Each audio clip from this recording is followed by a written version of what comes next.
one by one, to the bus. This curious wish to describe hell turned out, however, to be only the mildest form of a desire very common among the ghosts, the desire to extend hell, to bring it bodily, if they could, into heaven. There were tub-thumping ghosts who, in thin, bat-like voices, urged the blessed spirits to shake off their fetters, to escape from their imprisonment in happiness, to tear down the mountains with their hands, to seize heaven for their own. Hell offered her cooperation. There were planning ghosts who implored them to dam the river, cut down the trees, kill the animals, build a mountain railway, smooth out the horrible grass and moss and heather with asphalt. There were materialistic ghosts who informed the immortals that they were deluded, there was no life after death, and this whole country was a hallucination. There were ghosts, plain and simple, mere bogies, fully conscious of their own decay, who had accepted the traditional role of the spectre and seemed to hope they could frighten someone. I had had no idea that this desire was possible, but my teacher reminded me that the pleasure of frightening is by no means unknown on earth, and also of Tacitus's saying, "They terrify lest they should fear." When the debris of a decayed human soul finds itself crumbled into ghosthood and realizes, "I myself am now that which all humanity has feared. I am just that cold churchyard shadow, that horrible thing which cannot be, yet somehow is," then to terrify others appears to it an escape from the doom of being a ghost, yet still fearing ghosts, fearing even the ghost it is, for to be afraid of oneself is the last horror. But beyond all these, I saw other grotesque phantoms in which hardly a trace of the human form remained. Monsters who had faced the journey to the bus stop, perhaps for them it was thousands of miles, and come up to the country of the shadow of life, and limped far into it over the torturing grass, only to spit and gibber out in one ecstasy of hatred their envy and, what is harder to understand, their contempt of joy. The voyage seemed to them a small price to pay if once, only once, within sight of that eternal dawn, they could tell the prigs, the toffs, the sanctimonious humbugs, the snobs, the haves, what they thought of them. "How do they come to here at all?" I asked my teacher. "I have seen that kind converted," said he, "when those ye would think less deeply damned have gone back. Those that hate goodness are sometimes nearer than those that know nothing at all about it, and think they have it already." "Whisht now," said my teacher suddenly. We were standing close to some bushes, and beyond them I saw one of the solid people and a ghost who had apparently just that moment met. The outlines of the ghost looked vaguely familiar, but I soon realized that what I had seen on earth was not the man himself, but photographs of him in the papers. He had been a famous artist. "God," said the ghost, glancing round the landscape. "God what?" asked the spirit. "What do you mean, God what?" asked the ghost. "In our grammar, God is a noun." "Oh, I see. I only meant, by gum, or something of the sort. I meant, well, all this. It's... I should like to paint this." "I shouldn't bother about that just at present, if I were you." "Look here, isn't one going to be allowed to go on painting?" "Looking comes first." "But I've had my look. I've seen just what I want to do. God, I wish I'd thought of bringing my things with me." The spirit shook his head, scattering light from his hair as he did so. "That sort of thing's no good here," he said. "What do you mean?" said the ghost. "When you painted on earth, at least in your earlier days, it was because you caught glimpses of heaven in the earthly landscape. The success of your painting was that it enabled others to see the glimpses too. But here you are having the thing itself. It is from here that the messages came. There is no good telling us about this country, for we see it already. In fact, we see it better than you do." "Then there's never going to be any point in painting here?" "I don't say that. When you've grown into a person, it's all right, we all had to do it. There'll be some things which you will see better than anyone else. One of the things you'll want to do will be to tell us about them, but not yet. At present your business is to see. Come and see. He is endless. Come and feed." There was a little pause. "That will be delightful," said the ghost presently, in a rather dull voice. "Come then," said the spirit, offering it his arm. "How soon do you think I could begin painting?" it asked. The spirit broke into laughter.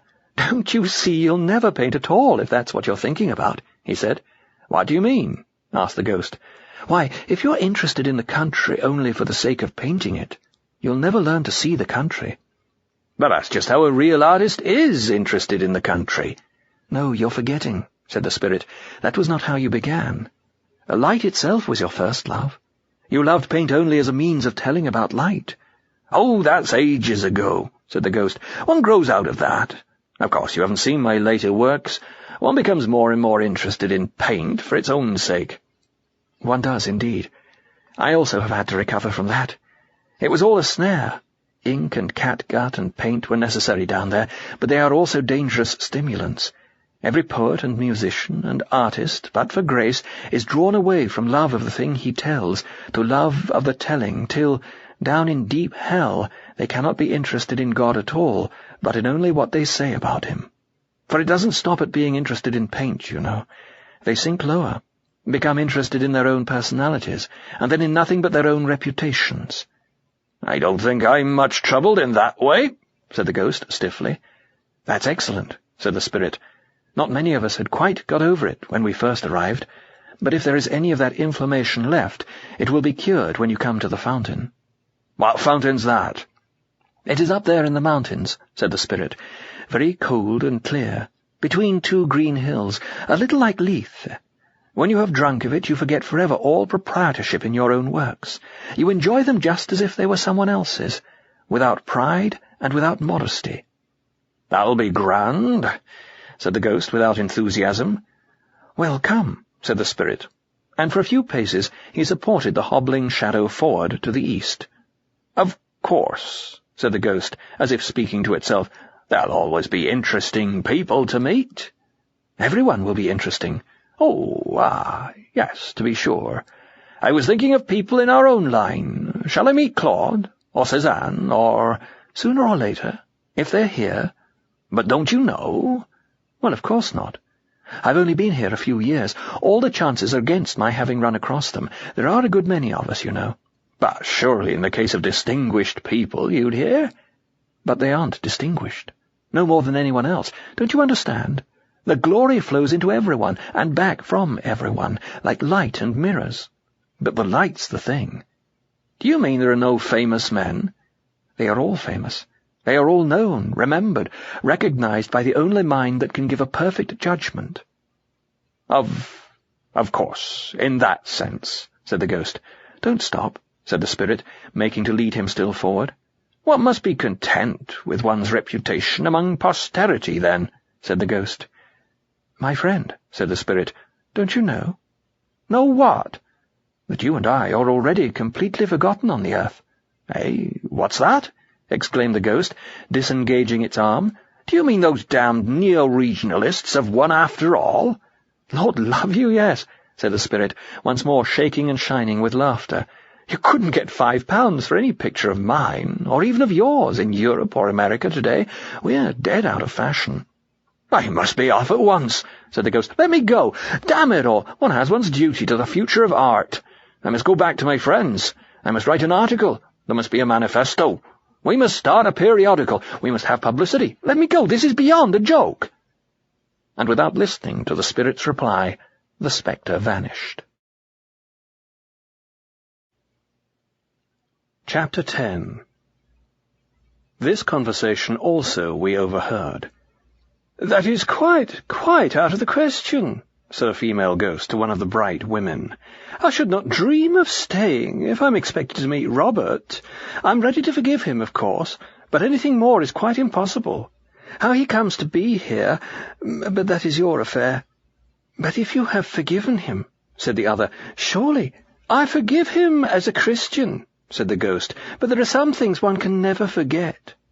"But I don't understand," began the she-spirit. "Exactly," said the ghost with a little laugh. "You never did. You always thought Robert could do no wrong. I know. Please don't interrupt for one moment. You haven't the faintest conception of what I went through with your dear Robert. The ingratitude. It was I who made a man of him, sacrificed my whole life to him, and what was my reward? Absolute, utter selfishness. No, but listen. He was pottering along on about 600 a year when I married him, and mark my words, Hilda, he'd have been in that position to the day of his death if it hadn't been for me. It was I who had to drive him every step of the way. He hadn't a spark of ambition. It was like trying to lift a sack of coal. I had to positively nag him to take on that extra work in the other department, though it was really the beginning of everything for him. The laziness of men. He said, if you please, he couldn't work more than 13 hours a day, as if I weren't working far longer, for my day's work wasn't over when his was. I had to keep him going all evening, if you understand what I mean. If he'd had his way, he'd have just sat in an armchair and sulked when dinner was over. It was I who had to draw him out of himself and brighten him up and make conversation. With no help from him, of course. Sometimes he didn't even listen. As I said to him, I should have thought good manners, if nothing else. He seemed to have forgotten that I was a lady, even if I had married him, and all the time I was working my fingers to the bone for him, and without the slightest appreciation. I used to spend simply hours arranging flowers to make that poky little house.